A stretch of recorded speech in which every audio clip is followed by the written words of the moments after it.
আসসালামু আলাইকুম ওয়া রাহমাতুল্লাহ। বন্ধুরা সকলে ভালো আছেন ইনশাআল্লাহ। আল্লাহ আলহামদুলিল্লাহ আমাকেও আল্লাহ ভালো রেখেছে। তো আলিম এডুকেশনের আজকের এই পর্বে আমরা আপনাদের সামনে যে বিষয়টি নিয়ে আলোচনা করতে যাচ্ছি, আপনারা আমার পিছনে বোর্ডটি দেখলে বুঝতে পারছেন, বাংলা দ্বিতীয়ের অত্যন্ত গুরুত্বপূর্ণ একটি টপিক, যেটি মানে আমাদের প্রাইমারি লেভেল থেকে শুরু করে বিসিএস পর্যন্ত এই সমাস আমাদের পিছে ছাড়ে না। এই সমাস যার ব্যাপারে বলা হয়ে থাকে সমাস শিখতে লাগে 6 মাস। দেখা যাক আল্লাহ আমাদের জন্য সহজ করে দেয় ইনশাআল্লাহ, যাতে আমরা তাড়াতাড়ি এটি শিখতে পারি। আজকে আপনাদেরকে নিয়ে আমাদের এই সমাসের আলোচনা আমরা করব ইনশাআল্লাহ। তো আমি আছি আপনাদের সাথে, আমি মোহাম্মদ আব্দুল্লাহ। আপনারা আমাদের সাথে থাকবেন ইনশাআল্লাহ। আমরা বাড়তি কথা না বলে ক্লাস চলে যাই।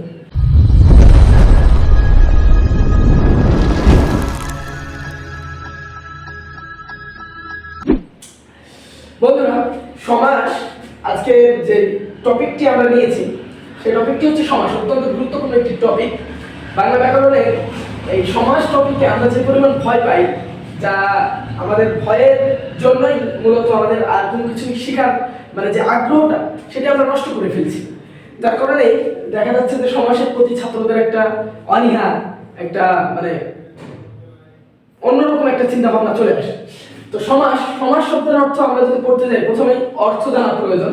সমাস শব্দের অর্থ হচ্ছে, আমি আপাতত দৃষ্টিতে 3টা লিখেছি, কিন্তু বইয়ে বা গাইডগুলোতে, সহায়ক বইগুলোতে আরো অনেকগুলো অর্থ রয়েছে। 1 নম্বর অর্থ হচ্ছে, সমাস শব্দের অর্থ হচ্ছে সংক্ষেপণ।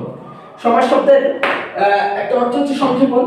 দ্বিতীয় সমাস শব্দের অর্থ হচ্ছে মিলন, এবং 3 নম্বর যে অর্থটি সমাসের রয়েছে সেটি হচ্ছে একাধিক পদের একপদীকরণ। আমাদের অনেকের মধ্যেই একটি ভুল ধারণা বা মানে এটাকে মিসকনসেপশন বলা যায়, যে সমাস এবং সন্ধি, এই হলো সন্ধি। সমাস এবং সন্ধি আমরা গুলাই ফেলি, কোনটা সমাস কোনটা সন্ধি। একটা জিনিস খেয়াল রাখবেন, সমাস শব্দ সবসময় বাক্যকে সংক্ষেপণ করে, সন্ধি সবসময় শব্দকে সংক্ষেপণ করে। অতএব সমাস এবং সন্ধি আপনারা গুলাই ফেলবেন না। সমাস ভিন্ন একটা টপিক, সন্ধি ভিন্ন একটা টপিক। আচ্ছা যাই হোক, ওইদিকে আমরা না যাই, পর্যায়ক্রমে আমরা সন্ধিরও ক্লাস নিয়ে আসবো ইনশাআল্লাহ। তো সমাসের 3টি অর্থ আমি এখানে লিখেছি। এইগুলো একাধিক পদকে একপদীকরণ। এই পদের উদাহরণ আপনাদেরকে যদি দিই, তাহলে দেখা যাচ্ছে যে গায়ে হলুদ দেওয়া হয় যে অনুষ্ঠানে। আবার বলি, গায়ে হলুদ দেওয়া হয় যে অনুষ্ঠানে। এটাকে আমরা এক কথায় বলি গায়ে হলুদ দেওয়া হয় যে অনুষ্ঠানে, তাকে আমরা কি বলি? গায়ে হলুদ। অথবা আমরা অন্য একটি উদাহরণ দেখতে পারি, সেটা হচ্ছে যে সিংহ চিহ্নিত আসন। আচ্ছা, সিংহ চিহ্নিত আসন, এটাকে আমরা কি মানে টোটাল কি বলি? সিংহাসন। আচ্ছা, এই সিংহাসন। তাহলে সিংহ চিহ্নিত আসন, এটিকে আমরা বলছি সিংহাসন, এবং গায়ে হলুদ দেওয়া হয় যে অনুষ্ঠানে, এটিকে আমরা বলছি গায়ে হলুদ। এখন আমরা বলি যে এই ব্যাপারটি আপনাদের সামনে আমরা ক্লিয়ার করব, সেটি হচ্ছে যে সমাস শিখতে তো আমরা সবাই চাই, কিন্তু বেসিক যে ফান্ডামেন্টাল যে বিষয়টা, সেটা হচ্ছে যে মূল কোন জিনিসের ফাউন্ডেশন শিখতে হবে। সেই সমাসের মূল আজকে ফাউন্ডেশনটা আপনাদেরকে বলতে চাচ্ছি। দেখেন একটি জিনিস, এই যে গায়ে হলুদ দেওয়া হয় যে অনুষ্ঠানে, এটাকে আমরা সমাসের ভাষায় বা বাংলা ব্যাকরণের ভাষায় বলি ব্যাস বাক্য, সমাস বাক্য, বিগ্রহ বাক্য। আবার বলছি, ব্যাস বাক্য, সমাস বাক্য, বিগ্রহ বাক্য। বাংলা ব্যাকরণে এই টোটাল শব্দটাকে আপনাদেরকে আমি ইন্ডিকেট করে দিই। গায়ে হলুদ দেওয়া হয় যে অনুষ্ঠানে, এই টোটাল বাক্যটাকে আমরা বলছি ব্যাস বাক্য, বলছি সমাস বাক্য, বলছি বিগ্রহ বাক্য। এখন ব্যাস বাক্য সেটাই সমাস বাক্য, সেটাই বিগ্রহ বাক্য। আর এই ব্যাস বাক্য, সমাস বাক্য, বিগ্রহ বাক্য, এই বাক্যটা যখন আমার নিষ্পত্তি হচ্ছে, সমাস হয়ে যখন সমাস যখন হচ্ছে এই পুরো পদটা, তখন একাধিক পদগুলো যখন এক পদে হওয়ার ফলে যেই মানে ফলাফলটা আসতেছে, যে রেজাল্টটা আসতেছে, সেটি হচ্ছে গায়ে হলুদ। তো যে গায়ে হলুদ আসতেছে, আমরা এই গায়ে হলুদকে আবার 2 ভাগে ভাগ করতে পারি। মানে এটা হচ্ছে যে আপনার গায়ে হলুদ টোটাল এটা হচ্ছে সমাসের গায়ে হলুদ। এখন এটাকে আমরা দুই ভাগে ভাগ করতে পারি, একটা হচ্ছে পূর্বপদ, তারপর এটা হচ্ছে পরপদ। গায়ে শব্দটা একটা পদ পূর্বপদ, হলুদটা আরেক পদ, এটাকে বলছি পরপদ। যেহেতু আগে আসছে পূর্বপদ, পরে আসছে পরপদ। পরপদ বা এটার আরেকটা নাম হচ্ছে উত্তরপদ। ঠিক আছে, পরপদের আরেকটা নাম হচ্ছে উত্তরপদ। আচ্ছা, এখন একটা জিনিস দেখেন, সমস্যমান পদ, এই পূর্বপদ এবং পরপদ, আবার বলি, এই হলো আমার পরপদ বা উত্তরপদ, লিখি পরপদ, পরপদ প্লাস পূর্বপদ, পরপদ প্লাস পূর্বপদ, এই দুইটা মিলাই হচ্ছে আমার এই সমসমান পদ। এই দুইটা মিলাই কি হচ্ছে আমার সমসমান পদ। অতএব আপনারা দেখেন, আমরা যে কনসেপ্টটা আপনাদেরকে ক্লিয়ার করতে যাচ্ছি, যে গায়ে হলুদ দেওয়া হয় যে অনুষ্ঠানে, টোটালটা হচ্ছে গায়ে হলুদ, এবং এটির প্রথম অংশটা সেটা হচ্ছে পূর্বপদ, পরের অংশটা পরপদ। উদাহরণস্বরূপ বলি, আমি উদাহরণস্বরূপ নিয়ে আসতেছি আপনাদের জন্য। উদাহরণ হচ্ছে দেখেন, একটু আগে লিখলাম সিংহ চিহ্নিত আসন, ওটাকে আমরা এক কথায় বলি সিংহাসন, সিংহাসন। তাহলে এখন আমার সাথে বলেন, এই সিংহ একটা পদ, আসন একটা পদ, ঠিক আছে? তাহলে এই সিংহটা কি পূর্বপদ না পরপদ? অবশ্যই পূর্বপদ, এই হলো পূর্বপদ। আর এই আসনটা পরপদ, পরপদ। আর যেটাই পরপদ তাকে আমরা বলছি উত্তরপদ। তাই উত্তরপদ পরপদ একই জিনিস, নাম ভিন্ন। আর এই আমার মনে হয় যে এতক্ষণ আমি যে আলোচনাটা করলাম, যে ব্যাস বাক্য, বিগ্রহ বাক্য, সাথে সাথে সমাস বাক্য, এবং এই টোটালটা মিলে হচ্ছে যেই সমাসটা হচ্ছে, যেই মানে রেজাল্টটা পাচ্ছি তাকে আমরা বলছি, প্রথম অংশটাকে বলছি পূর্বপদ, পরের অংশটাকে বলছি পরপদ। ইভেন আমরা এটাও বলছি পূর্বপদ এবং পরপদ দুইটাই মিলে হচ্ছে আমার সমসমান পদ। আবার বলি, দুইটা মিলে হচ্ছে আমার সমসমান পদ, এই দুইটা মিলে সমসমান পদ। আমরা জানি বর্তমানে আমাদের সিলেবাস চেঞ্জ হয়েছে, যার কারণে আমাদের এর প্রভাব আমাদের বাংলাদেশ স্কুল বোর্ড হোক বা বাংলাদেশের যে মাদ্রাসা বোর্ড হোক সেটার উপরেও আসছে।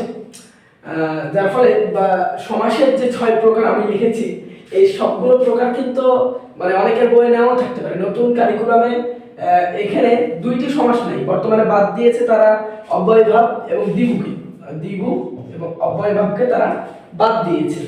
এই 2টি সমাস বাদ দিয়ে তারা বাকিগুলোকে রেখেছে। যাই হোক, আমি মানে তোমাদের সুবিধার্থে সবগুলো নিয়ে আলোচনা করব ইনশাআল্লাহ। তো বন্ধুরা, আমি যে বিষয়টি তোমাদের সামনে নিয়ে আসতে চাচ্ছিলাম সেটা হচ্ছে যে সমাস আমরা সকলে জানি 6 প্রকার।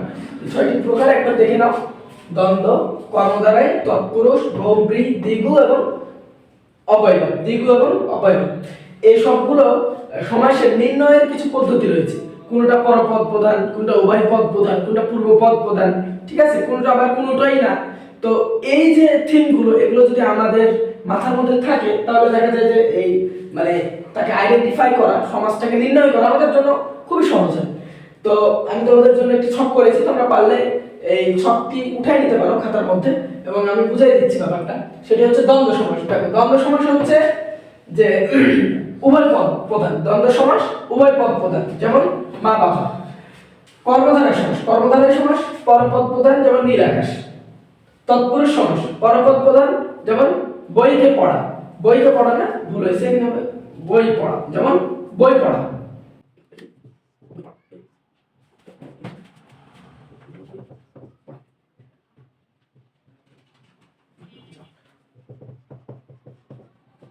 বই পড়া। তো এই বিষয়টি বলছিলাম। তারপর বহুব্রীহি সমাস, অনুপদ প্রধান, মানে সে পূর্বপদ না, পরপদ না বা উভয় পদ না, অন্য একটি পদ প্রধান, যেমন পঞ্চকর। দ্বিগু সমাস পরপদ প্রধান, যেমন চৌরাস্তা। অব্যয়ভাব সমাস পূর্বপদ প্রধান, যেমন আমরণ। যাই হোক, আমি বুঝতে পারছি যে তোমরা কিছুই বুঝা নাই, আমি ধীরে ধীরে তোমাদেরকে বুঝাই দেবো, কিন্তু আপাতত জাস্ট অ্যাটলিস্ট এতটুকুই মনে রাখো: দ্বন্দ্ব উভয় পদ প্রধান, কর্মধারয় পরপদ প্রধান, তৎপুরুষ পরপদ প্রধান, বহুব্রীহি অনুপদ প্রধান, দ্বিগু পরপদ প্রধান এবং অব্যয়ভাব পূর্বপদ প্রধান। এতটুকু জাস্ট মনে রাখো, তাহলে আমার এই ছকটা তোমাদের জন্য করা সার্থক। এখন আসো, আমি একটি করে জাস্ট উদাহরণ দিয়েছি, একটি করে উদাহরণ তোমাদেরকে বোঝানোর চেষ্টা করি। তারপর আমরা যখন সমাসের মানে আজকে মূলত আলোচনার টপিক হচ্ছে আমাদের এই দ্বন্দ্ব নিয়ে আজকে আলোচনা করব। তারপরে তখন মানে অন্যগুলো আমরা ধাপে ধাপে স্টেপ বাই স্টেপ চলে যাব।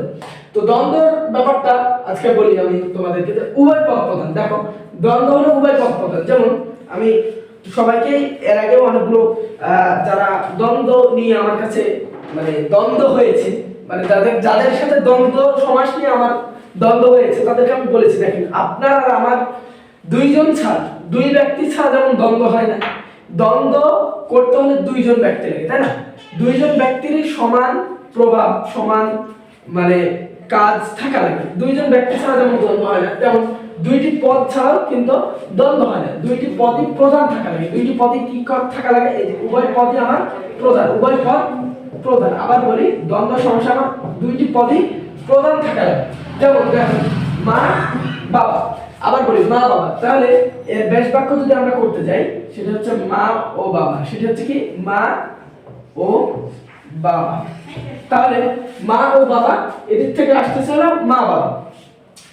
ব্যাপারটা হলো যে দুইটা পদই আমার প্রধান, মাও প্রধান বাবাও প্রধান। দেখেন আমি বলি, মাকে যদি ঢেকে নিই তাহলে বাবা কি কোনো অর্থ দেয়? মানে এখানে পুরো সেন্সটা হলো আমার মা বাবা, কিন্তু আমি যদি মাকে ডাকি তাহলে কি মানে বাবা কি মায়ের সহ অর্থ দেয়? সে অর্থ দেয় না। বাবাকে যদি ডেকে নিই মাকে সহ, মানে মা কি বাবার অর্থ দেয়? দেয় না। তাহলে আমি বলতে চাচ্ছি যে আমার দুইটা পদই আমার প্রয়োজনীয়। আমি মনে হয় এখানে কনসেপ্টটা ক্লিয়ার করতে পারছি যে আমার দুইটা পদই কি প্রধান, প্রয়োজনীয়। আবার এই মানে উভয় পদ প্রধানের আরো কিছু উদাহরণ রয়েছে, যেমন মা বাবা, যেমন হইতে পারে ভাই ও বোন। কি হবে? ভাই বোন। কি হবে? এই হলো ভাই বোন। ঠিক আছে? তাইলে মা ও বাবা, ভাই ও বোন। তারপরে আবার হতে পারে দল ও কলম, দল কলম। আরো হতে পারে তাল ও তমাল, তাল তমাল। আরো বিভিন্ন ধরনের শব্দ যেগুলো আমাদের মানে সমাসের উভয় পদই প্রধান হয়। এবং এগুলো চেনার কিছু উপায় রয়েছে, সেগুলো যেমন মানে এগুলো ব্যাস বাক্যে হলো থাকে ও, এগুলো ব্যাস বাক্যে থাকে মা ও বাবা। এটা হলো ব্যাস বাক্য। এই ব্যাস বাক্যের মধ্যে তিন ধরনের অব্যয় ব্যবহৃত হয়। আমরা জানি ও একটি অব্যয়, এরকম ও, আর, এবং। এই তিনটি অব্যয় ব্যবহৃত হয় মূলত এই দ্বন্দ্ব সমাসের ক্ষেত্রে। দ্বন্দ্ব সমাসের ক্ষেত্রে এই তিনটি অব্যয় ব্যবহৃত হয় ব্যাস বাক্যের মধ্যে, মা ও বাবা।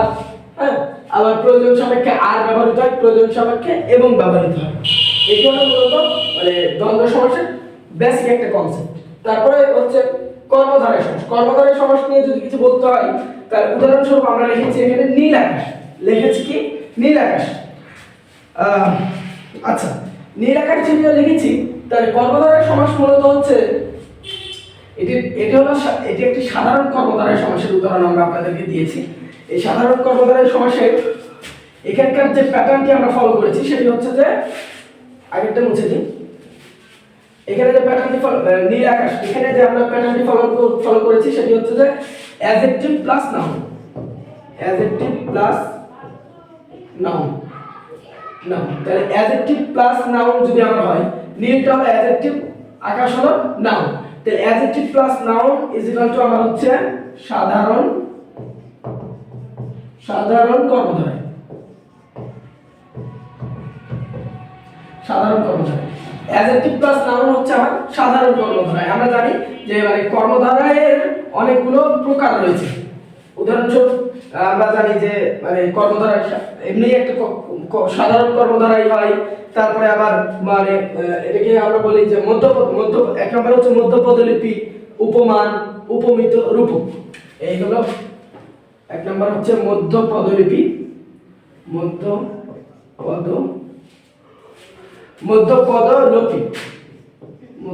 মধ্যপদলোপী। তারপর হচ্ছে উপমান, উপমিত, আর 4 নম্বর হচ্ছে রূপক। তাহলে মধ্যপদলোপী, উপমান, উপমিত এবং রূপক। আমি একটি করে উদাহরণ দিয়ে চলে যাই, বাকি মানে যখন আমরা কর্মধারয়ের মধ্যে আসবো তখন আমরা বিস্তারিত আলোচনা করবো। এক হচ্ছে মধ্যপদলিপি। মধ্যপদলিপি হচ্ছে এমন কর্মধারয় সমাস যেটির মধ্যে ব্যাস বাক্যের মধ্যে আমি আগে মানে আপনাদেরকে বোঝানোর চেষ্টা করেছি ব্যাস বাক্যটা কি। ভিডিওর প্রথম দিকে যাবেন, আপনারা ব্যাস বাক্য নিয়ে আমার আলোচনা আছে, আপনারা দেখে নেবেন। ব্যাস বাক্যের মধ্যে মানে ব্যাস বাক্যের মধ্যে তার মাঝের একটি শব্দ বাদ যাবে। যেমন যদি আমরা বলি শিক্ষা বিষয়ক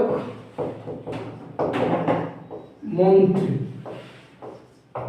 এটা হলো শিক্ষা বিষয়ক মন্ত্রী, তাহলে এটা হলো আমার ব্যাস বাক্য এবং এটির আমার মানে মূল যে সমাসটি সমস্ত পদ এটি হবে শিক্ষামন্ত্রী, শিক্ষা মন্ত্রী।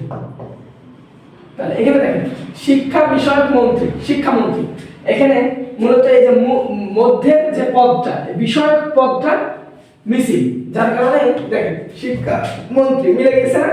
মধ্য পদলিপি সমাসটা দেখেন, মধ্যের পদটা যদি আমরা মানে মানে হাওয়া করে দিই, মুছে ফেলি, তাহলে দেখা যাচ্ছে শিক্ষামন্ত্রী এমনি হয়ে যাচ্ছে। তাহলে আবার শিক্ষা বিষয়ক মন্ত্রী শিক্ষামন্ত্রী, তাহলে মধ্য পদলিপি সমাসটা হচ্ছে যে মাঝের যে মানে পদটা থাকবে সেটি মুছে যাবে। যেমন সিংহ চিহ্নিত আসন সিংহাসন, চিহ্নিত শব্দটি এখানে কি মুছে ফেলা হয়েছে, বাদ দেওয়া হয়েছে। তারপরে আমরা দেখি উপমান। উপমান হচ্ছে যে এমন একটি তুলনা যেটি সত্য হবে। উপমান আগে বলি কর্মধারয়ের মধ্যে তুলনা হয়, কর্মধারয়ের মধ্যে তুলনা হয়।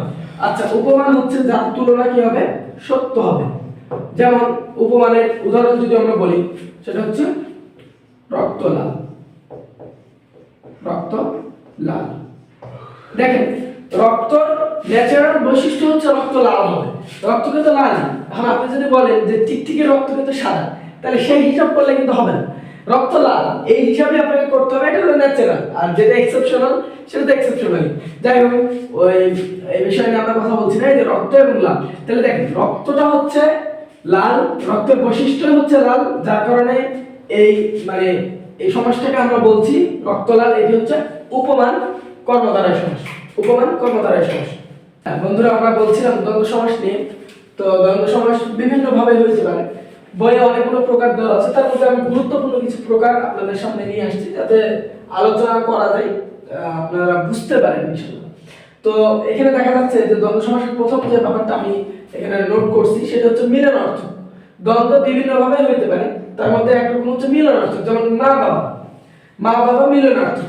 এরকম উদাহরণস্বরূপ হইতে পারে মাসি পিসি, এটাও কি মিলনার্থক। চা বিস্কুট মিলনার্থক, জিন পরি কি মিলনার্থক। তাহলে মিলনার্থক দ্বন্দ্বগুলো হচ্ছে এই টাইপের হয়। দ্বিতীয় যে ব্যাপারটি আমি এখানে উল্লেখ করছি সেটা হচ্ছে বিরোধার্থক। বিরোধার্থক যেমন হচ্ছে দা কুমড়া, দা এবং কুমড়া এই দুইটার সম্পর্ক কি বিরোধার্থক। যেমন জান্নাত জাহান্নাম এই দুইটার সম্পর্ক কি বিরোধার্থক। আবার বলা যায় যেমন ওহি নুকুল, ওহি নুকুল এই দুইটার সম্পর্ক কি বিরোধার্থক। সেরকম এইখানেও এই দা কুমড়া এই দুইটার সম্পর্ক হলো বিরোধার্থক। আবার তারপরে যেটি আছে সেটি হচ্ছে বিপরীতার্থক, মানে একটি আসলে আরেকটি যায়, বা একটি আরেকটির বিপরীত। মনে বুঝতে পারিনি, যেমন দিন রাত একটি আরেকটির বিপরীত না, দিন আসলে রাত যায়, রাত আসলে দিন যায়, বিপরীতার্থক। আয় ব্যয় দুইটাই কি বিপরীতার্থক। ছোট বড় বিপরীতার্থক, ছেলে মেয়ে কি বিপরীতার্থক। তেমনি আয় ব্যয়, ছেলে মেয়ে, বড় ছোট, লম্বা খাটো এগুলো কি বিপরীতার্থক। তেমন এই বিপরীতার্থকের জন্য আমি একটি উদাহরণ এখানে লিখেছি। তারপরে যে প্রকারটি সেটা হচ্ছে প্রায় সমার্থক। এটি অত্যন্ত ইন্টারেস্টিং একটি ব্যাপার, প্রায় সমার্থক। যেমন কাপড় চোপড়, আমরা এর উদাহরণস্বরূপ বলতে পারি গাছপালা।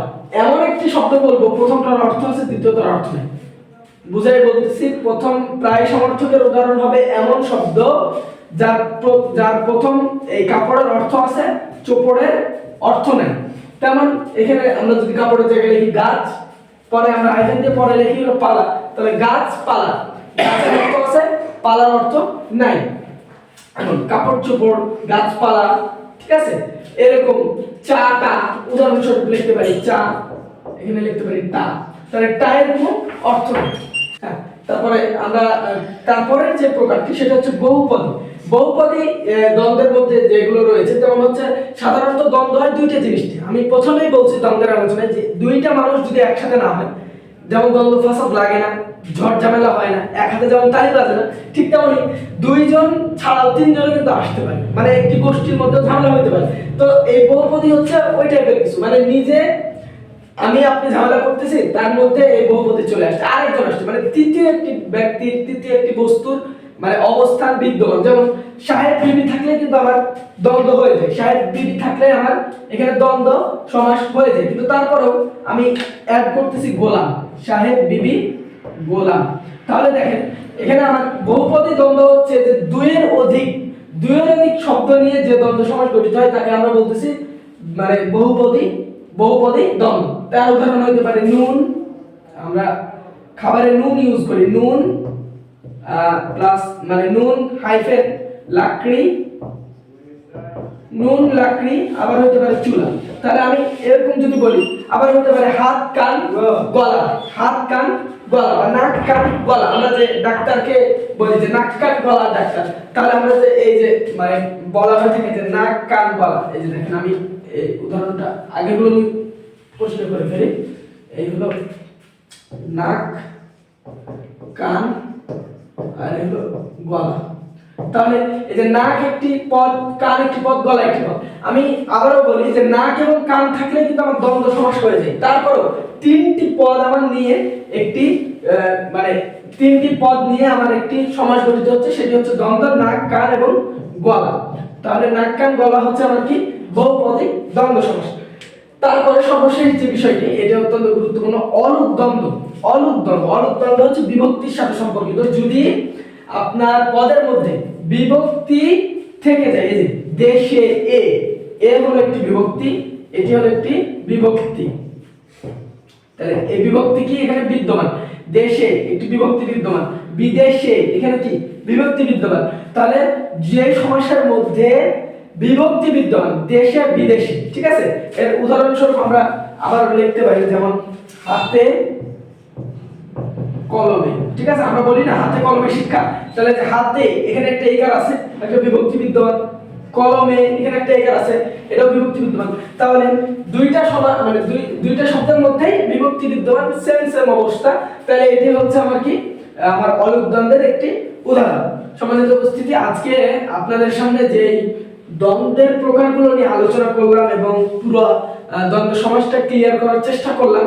প্রথমেই আপনাদেরকে সমাস নিয়ে আলোচনা করেছি, সমাসটা কি, অর্থ কি, তারপরে ব্যাস বাক্য সেটিও বোঝানোর চেষ্টা করেছি। তারপরে আমরা পুরোটাই মানে পুরো বোর্ড ধরেই আমরা পড়েছি দ্বন্দ্ব, দ্বিগু সহ মানে 6টি যে সমাস আমরা বলি, সেই 6টি সমাসে আমরা একটি করে উদাহরণ পড়েছি। আর আজকে এই আলোচনার মধ্যে আমরা দ্বন্দ্ব সমাসটিকে ক্লিয়ার করার সর্বোচ্চ চেষ্টা করেছি। তারপরেও আপনাদের কারো যদি কোনো প্রশ্ন থাকে এবং আপনাদের যদি কোনো কিছু জানার থাকে, তাহলে অবশ্যই আমাদেরকে কমেন্টে, ইনবক্সে, বিভিন্ন জায়গায় নক করতে পারেন। আমরা সর্বোচ্চ চেষ্টা করব আপনাদের সঠিক উত্তরটি জানিয়ে দেওয়ার জন্য। তো বন্ধুরা, ঠিক আছে, আগামীতে ইনশাআল্লাহ আপনাদের সাথে আবারও দেখা হবে। এই পর্যন্ত আপনারা ভালো থাকুন, সুস্থ থাকুন, সকলের সুস্বাস্থ্য কামনা করে আমি আব্দুল্লাহ আজকে এখানে বিদায় নিচ্ছি। আসসালামু আলাইকুম ওয়া রাহমাতুল্লাহি ওয়া বারাকাতুহু।